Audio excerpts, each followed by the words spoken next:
Hello everyone, welcome to our YouTube channel. And आज के lecture में हम पढ़ रहे हैं antigens and antibody. So antigen antibody important factors होते हैं हमारी बॉडी के, और ये हमारा इम्यून सिस्टम क्रिएट करने में मदद करते हैं। इनकी वजह से ही हमारा इम्यून सिस्टम क्रिएटेड है, राइट। सो आज के लेक्चर में हम इनके बारे में पढ़ेंगे, सारे कैरेक्टरिस्टिक्स एंटीजन के, सारे कैरेक्टरिस्टिक्स एंटीबॉडी के, एंड एंटीजन एंड एंटीबॉडी में डिफरेंस, ठीक है। सो आज का लेक्चर शुरू करने से पहले एक क्विक रिमाइंडर जो मैं सारी क्लासेस में देती हूँ कि ऐप का लिंक, ऐप, टेलीग्राम और इंस्टाग्राम, राइट। सो हम टेलीग्राम में भी है, हम इंस्टाग्राम में भी है, हमारा ऑफिशियल एप्लीकेशन भी है। सो ऑफिशियल एप्लीकेशन इंस्टाग्राम और टेलीग्राम का नाम फोरेंसिक साइंस यूजीसी नेट है, राइट। सो इन सारे ऐप्स और प्लेसेस के लिंक आपको डिस्क्रिप्शन में मिल जाएंगे। ऐप हेल्पफुल है उन सभी बच्चों के लिए जो फोरेंसिक साइंस सब्जेक्ट से रिलेटेड है। सो ऐप में आपको पेपर टू नेट के लिए एक्सक्लूसिव कोर्सेज मिलेंगे, जो भी कोर्सेज रिलेटेड है फोरेंसिक साइंस से, फोरेंसिक साइंस है, उसके कोर्सेज आपको हमारे ऑफिशियल ऐप में मिलेंगे। और जो हम यूट्यूब में पढ़ते हैं उसका सारा मटेरियल आपको टेलीग्राम में मिलेगा। सारे के सारे नोट्स, सारा का सारा मटेरियल जो यूट्यूब पे है उसका आपको पीडीएफ टेलीग्राम में मिल जाएगा। इंस्टाग्राम में हमको एक फैक्ट्स शेयर करते हैं, सो वो भी आपके प्रिपरेशन में हेल्पफुल होंगे, राइट। तो इन सारी जगहों पे जाके आपने ज्वाइन कर लेना है, ऐप इंस्टॉल कर लेना है, टेलीग्राम ज्वाइन कर लेना है, इंस्टाग्राम पे हमें फॉलो कर लेना है, राइट। अब आज का लेक्चर शुरू करते हैं। It's about antigen and antibody, ठीक है। पहले एक ब्रीफ इंट्रोडक्शन देखेंगे एंटीजन का एंड एंटीबॉडी का। एंटीजन्स क्या होते हैं? So antigens are the substances that stimulate immune response. So वो सारे के सारे फैक्टर्स जो इम्यून रिस्पॉन्स क्रिएट करने के लिए कैपेबल है, उन्हें हम कहते हैं एंटीजेंस। उन्हें हम क्या कहते हैं? एंटीजेंस कहते हैं। सो एंटीजेंस बहुत इंपॉर्टेंट है टू प्रोड्यूस एंटीबॉडीज। एंटीबॉडीज वो हैं जो क्या करते हैं? फाइट करते हैं एंटीजेंस को। शॉर्ट में हम एजी लिखते हैं एंटीजन को, एंड शॉर्ट में हम ए भी लिखते हैं एंटीबॉडीज को, क्योंकि सारी जगहों पे कंप्लीट सेंटेंसेस, हम कंप्लीट वर्ड्स नहीं लिख सकते लाइक एंटीजन एंटीबॉडी, इसलिए हम एजी एंड ए बी का एब्रिविएशन यूज करते हैं, ठीक है। तो एंटीजन वो फैक्टर्स हैं, वो सब्सटेंसेस हैं जो कैपेबल हैं इम्यून रिस्पॉन्स के लिए, इम्यून सिस्टम को स्टिम्युलेट करने के लिए। वो सारे फैक्टर्स जो आपके बॉडी में जाके आपके एंटीबॉडीज को स्टिम्युलेट करेंगे, या उन सेल्स को स्टिम्युलेट करेंगे, stimulates the cells which produces antibodies. So वो सारे के सारे सेल्स जो एंटीबॉडीज प्रोड्यूस करते हैं, हमारे इम्यून सिस्टम का जो पार्ट है, जो सेल्स वो एंटीबॉडीज प्रोड्यूस करते हैं, उनको जाके स्टिम्युलेट करने का काम करते हैं। ये एंटीजेंस जाके हमारे इम्यून सिस्टम को छेड़ देते हैं, जिससे कि इम्यून रिस्पॉन्स क्रिएट होता है। Each antigen has a distinct surface और फीचर कॉल्ड इपीटोप। सो इपीटोप जो प्लेस है, it's a place where we can see the एक बाइंडिंग प्लेस है। अगर ये कोई एंटीजन है एंड यहाँ पे आपका इपीटोप है, सो ये बाइंडिंग सरफेस है। बाइंडिंग सरफेस मीन्स यहाँ पे आके एंटीबॉडीज बाइंड करेंगी, यहाँ पे आके एंटीबॉडीज बाइंड करेंगी, ठीक है। सो ये इनका पर्टिकुलर सरफेस है जिसे हम कहते हैं इपीटोप। कई सारे ऐसे एंटीजन्स भी होते हैं जिनके पास मल्टीपल इपीटोप्स होते हैं, एक से ज़्यादा इपीटोप्स होते हैं, और ये अलग अलग इम्यून रिस्पॉन्स क्रिएट करने के लिए रिस्पॉन्सिबल होते हैं, राइट। इसीलिए ये स्पेसिफिक रिस्पॉन्स क्रिएट करते हैं बिकॉज ऑफ देयर स्पेसिफिक इपीटोप्स। इपीटोप्स आपका प्लेस है जहाँ पे सारी की सारी बाइंडिंग प्रोसेस होगी।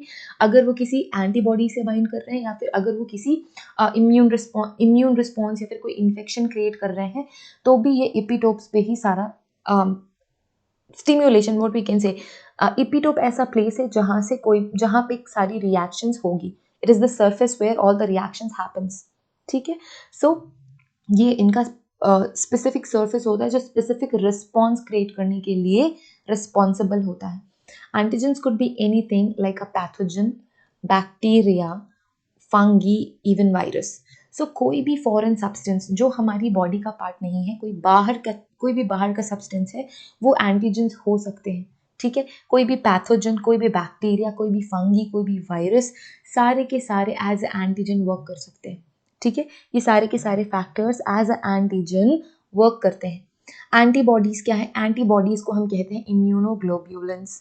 क्या कहते हैं? इम्यूनोग्लोब्यूलेंस। ये वाई शेप्ड प्रोटीन्स होते हैं। इनका नेचर कैसा होता है, ये वाई शेप्ड प्रोटीन्स होते हैं, इनका नेचर प्रोटीन होता है, इनका शेप वाई होता है। देखो यहाँ पे मैंने वाई शेप की एंटीबॉडीज बनाई थी क्योंकि इनका शेप वाई जैसा दिखता है। ठीक है, आगे आगे हम जब इसका स्ट्रक्चर देखेंगे तो आपको क्लियर हो जाएगा कि क्यों हमने इसे कहा वाई शेप्ड। ठीक है, so it is produced by the B cells and T cells. B cells and T cells ये लिम्फोसाइट सेल्स होती है। कौन सी सेल्स है, ये लिम्फोसाइट सेल है, ये लिम्फोसाइट सेल्स हैं। B cells and T cells produce करती हैं आपकी एंटीबॉडीज। ये वो प्रोटीन्स प्रोड्यूस करेंगे जो एज ए एंटीबॉडीज वर्क करते हैं। ठीक है, so B cells and T cells of the immune system, सारा का सारा जो वाइट ब्लड सेल्स की सेल्स है, WBCs की जो सेल्स हैं, हमने जब ब्लड का कंपोजिशन पढ़ा था तो हमने WBC के भी सेल्स के बारे में पढ़ा था। सो WBCs के जो सारे डिफरेंट सेल्स हैं ये रिलेटेड हैं आपके इम्यून सिस्टम से। एंड जो लिम्फोसाइट सेल्स हैं उनकी उनमें दो टाइप की सेल होती है, B cell and T cells. So B cells and T cells ही प्रोड्यूस करती हैं एंटीबॉडीज। ठीक है, B cells and T cells produce immune system in response to exposure to any antigen. अगर आप एक्सपोज होते हो किसी भी एंटीजन से, सो ये सेल्स स्टिम्युलेट होती हैं, B cells and T cells stimulate होती हैं एंड स्पेसिफिक एंटीबॉडीज बनाती है towards that specific antigen. Each antibody contains a paratope which recognize the specific epitope। तो देखो जैसे कि मैंने एंटीजन के स्पेसिफिक प्लेस को बोला इपीटोप, वैसे ही जो एंटीबॉडीज है उसका स्पेसिफिक रीजन जो जाके उस एंटीबॉडी पे बाइंड करेगा उसे हम कहते हैं पैराटोप। ये पैराटोप रिकॉग्नाइज करता है स्पेसिफिक इपीटोप्स को एंटीजन के एंड जाके उससे बाइंड करता है। It acts like a lock and key binding mechanism. So ये lock and key binding mechanism पे वर्क करता है। फॉर एग्जाम्पल अगर आपने अपने रूम पे लॉक लगाया है एंड आपने की मिस कर दी है, सो आपके फ्रेंड के रूम की की से आप अपना लॉक नहीं खोल सकते। सेम वैसे ही जो स्पेसिफिक एंटीजन का इपीटोप है वो किसी दूसरे एंटीजन के पैराटोप से जाके नहीं बाइंड करेगा या किसी दूसरे एंटीबॉडीज के पैराटोप से जाके नहीं रिएक्ट करेगा। ये स्पेसिफिक होते हैं, इपीटोप स्पेसिफिक होते हैं और उनको बाइंड करने वाले पैराटोप जो वाई शेप्ड एंटीबॉडीज में रहता है वो तभी ही वो जाके लॉक एंड की मैकेनिज्म से बाइंड करते हैं। The binding helps to eliminate antigen from the body. So ये मैकेनिज्म है उनको डीएक्टिवेट करने का, उनको एलिमिनेट करने का हमारी बॉडी से। इधर बाय डायरेक्ट न्यूट्रलाइजेशन, या तो वो डायरेक्ट न्यूट्रलाइजेशन कर सकते हैं, और by tagging from the other arm in the immune system, या फिर उसको टैग करके इनएक्टिव कर देते हैं, या तो डायरेक्टली न्यूट्रलाइज कर देंगे एंटीबॉडी को, सॉरी एंटीजन को, क्योंकि यही हमारी बॉडी में प्रॉब्लम्स क्रिएट कर रहा है, क्योंकि ये पैथोजन है, बैक्टीरिया है, फंगी है, वायरस है, ये हमारी बॉडी में नहीं होना चाहिए, उसको हमें एलिमिनेट करना है। सो एंटीबॉडीज वर्क करती हैं उन्हें एलिमिनेट करने के लिए। सो वो कुछ डिफरेंट तरीकों से एलिमिनेट कर सकती है, डायरेक्टली न्यूट्रलाइज कर सकती है, या फिर उसको अटैक करके इनएक्टिव कर देगी और उसे एलिमिनेट कर देगी हमारी बॉडी से। सो आई होप एंटीजन क्लियर है, एंटीबॉडी क्लियर है, राइट। सो हमने बेसिक इंट्रोडक्टरी पार्ट कर लिया एंटीजन एंटीबॉडी का। अब हम डिफरेंस देखेंगे कि एंटीजन एंड एंटीबॉडी में डिफरेंस क्या होता है, क्या डिफरेंस है। ठीक है, सो इधर हमने लिस्ट कर लिया एंटीजन, इधर है एंटीबॉडी, ऑल्सो कॉल्ड एज इम्यूनोजेंस। इन्हें हम कहते हैं इम्यूनोजेंस, एंटीजेंस को हम कहते हैं इम्यूनोजेंस, और इन्हें हम कहते हैं इम्यूनोग्लोब्यूलिन्स, एंटीबॉडीज। ठीक है, सो एंटीजेंस का एक और नाम है इम्यूनोजेंस, जो कि इम्यून रिस्पॉन्स क्रिएट करने के लिए कैपेबल है। एंटीबॉडीज का दूसरा नाम है इम्यूनोग्लोब्यूलिन्स, जो इन्हें इनएक्टिव करते हैं, जो एंटीजन के इन्वेजन के रिस्पॉन्स में क्रिएट होते हैं। मॉलिक्यूलर टाइप कैसा है, मॉलिक्यूलर टाइप है एंटीजेंस आर यूजुअली लिपिड्स, या लिपिड्स हो सकते हैं, and they can also be proteins, carbohydrates and nucleic acid. So ये कुछ तरीकों के हो सकते हैं, या तो इनका नेचर लिपिड होगा, या तो प्रोटीन होगा, कार्बोहाइड्रेट होगा, या न्यूक्लिक एसिड होगा। न्यूक्लिक एसिड टाइप होता है वायरस में, क्योंकि वायरस के पास आपके जेनेटिक मटेरियल है, ईदर RNA और DNA। ये दोनों कभी साथ में नहीं होंगे किसी भी वायरस में, या तो RNA होगा या तो DNA होगा। सो न्यूक्लिक एसिड टाइप का जो एंटीजन है वो होता है वायरस। ऐसे ही carbohydrates and proteins and lipid types के भी हो सकते हैं। एंटीबॉडीज प्रोटीन होती हैं, मैंने अभी ही जस्ट बताया, इनका नेचर प्रोटीन होता है। ये प्रोटीन होते हैं जो कौन प्रोड्यूस करता है, T cells and B cells. T cells and B cells produce करते हैं। इफेक्ट क्या क्रिएट करेंगे, so antigen causes allergic reactions and even illness. So allergic reaction सारे के सारे एंटीजन इन्वेजन से होते हैं। सारी की सारी इलनेस जो कि बैक्टीरिया जनरेट करेगा, वायरस जनरेट करेगा, कोई भी आउटर सब्सटेंस जनरेट करता है, वो एंटीजेंस होते हैं।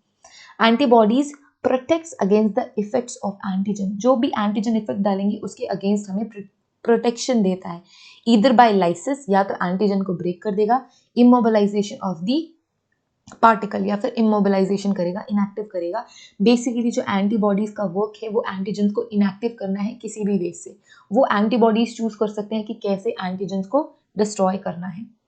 अब स्पेसिफिक बाइंडिंग साइट्स की बात करें तो अभी ही जस्ट हमने पढ़ा, एपिटोप्स आर द रीजन्स और region of the antigen where interacts with antibody. So react करने का, इंटरैक्ट करने का जो रीजन होता है वो एपिटोप है। सेम पैराटोप होता है एंटीबॉडीज में। ये वेरिएबल रीजन्स होते हैं of antibody that binds the epitope, they recognise the epitope and they binds with them. ठीक है, ओरिजिन की बात करेंगे। So antigens have origins outside the body. So body के आउटसाइड का सारा सब्सटेंस और सारा मटेरियल, सारे पैथोजेंस को हम लिस्ट कर सकते हैं एंटीजेंस में। ये बाहर की चीजें हैं, ये हमारी बॉडी की नहीं है, ना ही हमने हमारी बॉडी में इन्हें क्रिएट किया है। ठीक है, antibodies always originates with in the body, ये याद रखना है। एंटीबॉडीज हमारी फाइटिंग सेल्स है जो हमारी बॉडी में ही जनरेट होते हैं, ओरिजिनेट होते हैं, right. So I hope antigen antibody का डिफरेंस क्लियर है। I hope antigen and antibody का पिक्चर क्लियर हो गया, राइट। सो नेक्स्ट हम पढ़ेंगे एंटीजन्स के बारे में टाइप्स ऑफ एंटीजन एंड जो भी स्पेसिफिक चीजें हैं एंटीजन्स की वो हम पढ़ेंगे। So I will just discuss this antigens thing in the next class. So एक स्पेसिफिक क्लास में सिर्फ एंटीजन को दे देते हैं, एंटीजन के लिए डेडिकेट कर देते हैं, एंड उसकी नेक्स्ट क्लास हम सिर्फ और सिर्फ एंटीबॉडीज के लिए डेडिकेट करते हैं। ठीक है, फिर देखेंगे एंटीजन एंटीबॉडी रिएक्शन। सो अभी तक I hope everything is clear. अगर कोई भी डाउट है, कोई भी क्वेरी है तो आप कमेंट कर सकते हैं, you are always welcome there. और हम ये लेक्चर यहीं पे एंड कर रहे हैं क्योंकि जब लेक्चर बड़ी हो जाती है तो आप बोर हो जाते हो ना, फिर देखते भी नहीं हो, राइट। सो एंटीजन एंटीबॉडी का हमने इंट्रोडक्शन एंड डिफरेंस क्लियर कर लिया है। It's all clear, right. So see you in the next lecture जिसमें हम एंटीजेंस पढ़ेंगे, antigens, different type of antigens and specific characteristics of antigens. ठीक, so see you in the next class. Have a great day ahead, and don't follow us in YouTube, Instagram, Telegram and app. Okay, see you, bye.